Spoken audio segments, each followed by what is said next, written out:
and welcome. Happy to have you here. And I hope you had a great weekend. I sure did. I had my girlies here for a dinner party. It's the first time they came to visit the homestead and I wanted to spoil them really well. So the first step of this French-inspired fall dinner, I baked a rustic French bread in my Dutch oven. To bake this bread, I used 300 milliliters of lukewarm water, 25 grams of yeast, 2 tablespoons of honey, a few pinches of salt, and 6 deciliters of flour, and 2.4 deciliters equals 1 cup. I added the flour a little bit at a time, and once all combined, I let it rise under a towel for 2 hours.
I then proceed to knead the bread quite loosely, trying my best not to press out all the air after it had risen.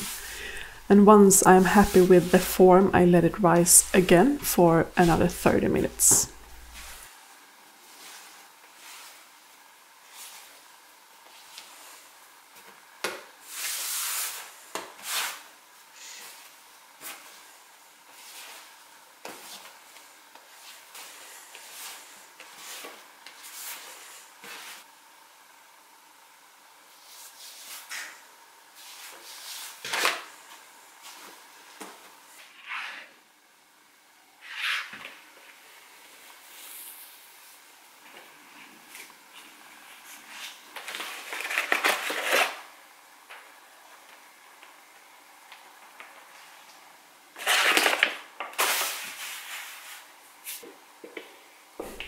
This sure is a labor of love. This is optional, but since I wanted it to be rustic, I folded the sides over one another to create texture.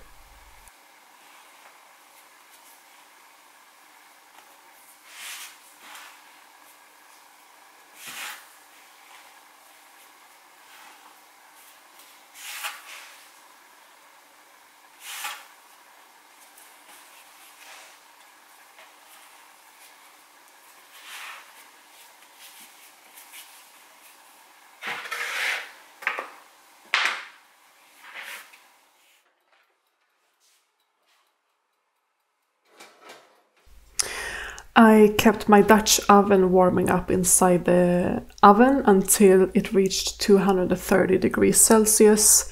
I added a little bit of oil in the bottom and on the sides of the Dutch oven so that the dough wouldn't stick to it. And then I scored on top and in the middle of the dough with a knife, popped the lid on and baked for 30 minutes.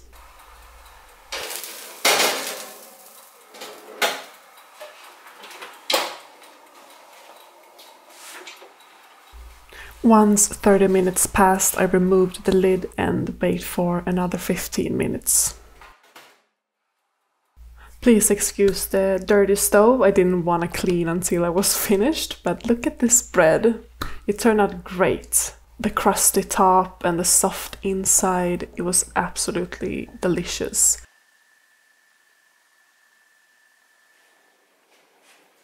So I baked this the day before the dinner party, and I really wanted to taste it beforehand, see how it turned out. But I would say that this bread does better in the freezer and you just pull it out whenever you need it, because it dried out quite quickly even though I stored it the right way. So just keep that in mind.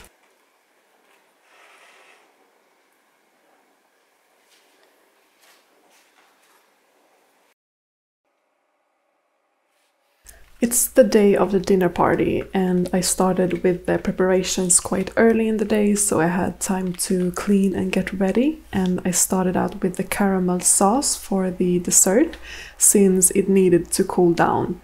I added equal parts, 1 deciliter each, of brown sugar, light syrup and heavy cream, and a pinch of salt into a saucepan on low heat, and I mixed until everything had melted and combined together. So this is a bay leaf and rosemary caramel sauce, and I added these ingredients when everything had mixed to then boil on low-medium heat for 5 minutes. Make sure to stir once in a while.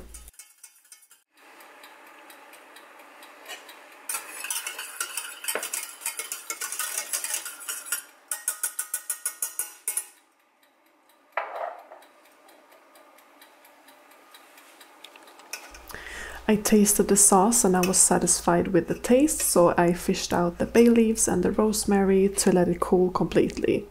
This became one of my favorite things dessert-wise. It was unexpectedly good. I pre-sliced apples for the dessert and squeezed a bit of orange to keep it from oxidize.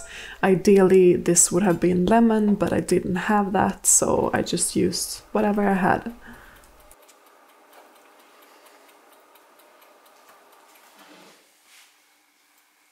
For the starter, I decided to do brie in 2 different ways, and I had seen this trend of whipped brie and I wanted to try it out, but since one of my friends is pregnant, I made a oven-baked brie as well, which turned out great because one was more sweet and the other savory. For the whipped brie, I removed all the rind from the cheese and then mixed the cheese, easy as that. I did add a bit of olive oil in the mixer for more smooth texture, but the recipe didn't call for it, it was just my choice.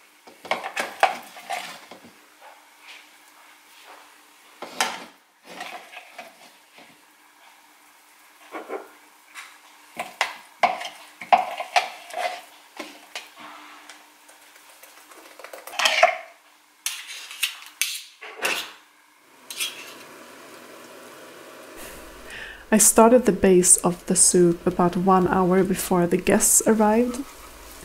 And here I had already chopped onion and celery that I let soften on medium heat before adding the tomato pastes. I added the orange zest and saffron once everything heated up to release all the oils that gives the scent and flavor, and then I added the white wine. I used a few of my homegrown ingredients in this recipe, like the thyme, the parsley, tomatoes and the fennel dill. I grow all of my herbs here at the homestead and a lot of vegetables, although some are starting to die off, and I have some fennels, but they are teeny tiny still, so I just used the fennel dill.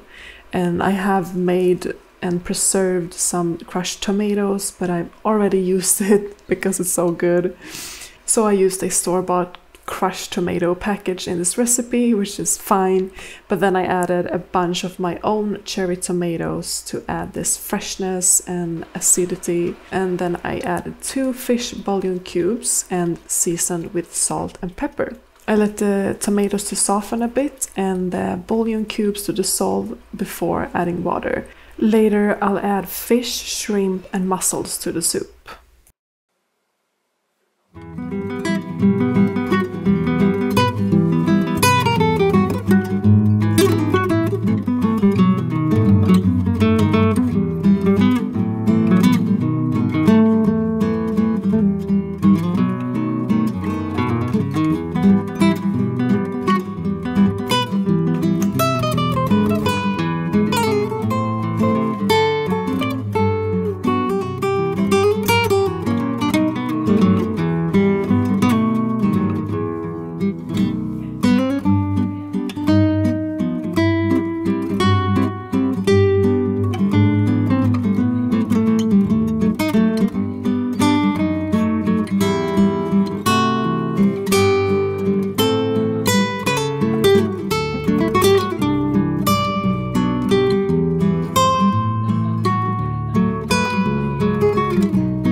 I wanted to show you the most perfect bouquet of flowers that I got from my girls.